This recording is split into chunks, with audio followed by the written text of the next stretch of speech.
how many hours a day you waste or how many hours a week you waste. And the classic answer is something like 4 to 6 hours a day. And so if your life isn't everything it could be, you could ask yourself, well, what would happen if you just stopped wasting the opportunities that are in front of you? You'd be who knows how much more efficient. 10 times more efficient. 20 times more efficient. That's the Pareto distribution. You have no idea how efficient people get. It's off the charts.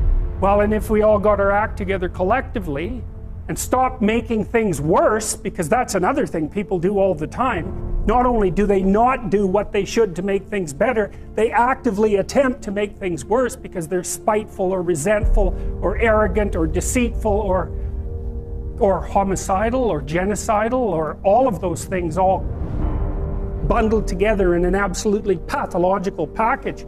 If people stopped really trying just to make things worse, we have no idea how much better they would get just because of that. So there's this weird dynamic that's part of the existential system of ideas between human vulnerability, social judgment, both of which are major causes of suffering, and the failure of individuals to adopt the responsibility that they know they should adopt. You know, if you take people, and I've told you this, and you expose them voluntarily to things that they are avoiding and are afraid of, you know, that they know they need to overcome in order to meet their goals, their self-defined goals. If you can teach people to stand up in the face of the things they're afraid of, they get stronger.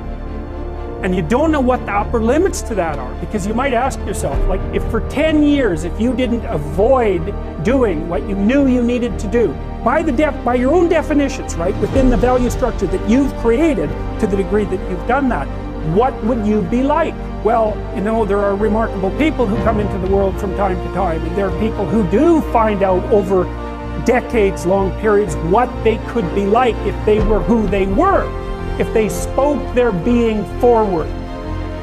And they get stronger and stronger and stronger, and we don't know the limits to that. We do not know the limits to that. And so you could say, well, in part, perhaps the reason that you're suffering unbearably can be left at your feet, because you're not everything you could be, and you know it.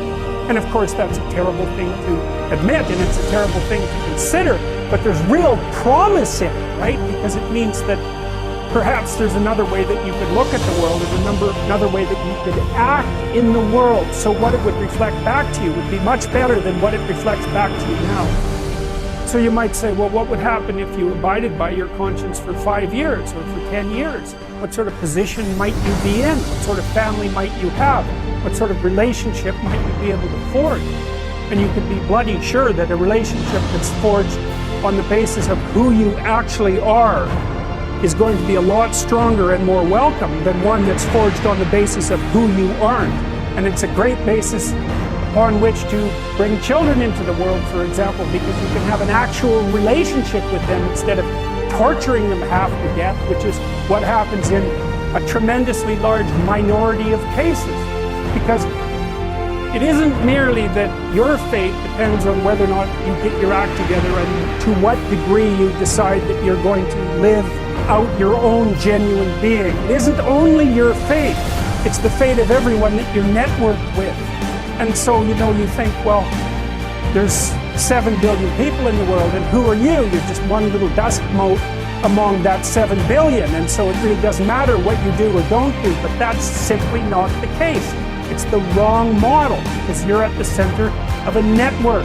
You're a node in a network. Of course, that's even more true now that we have social media.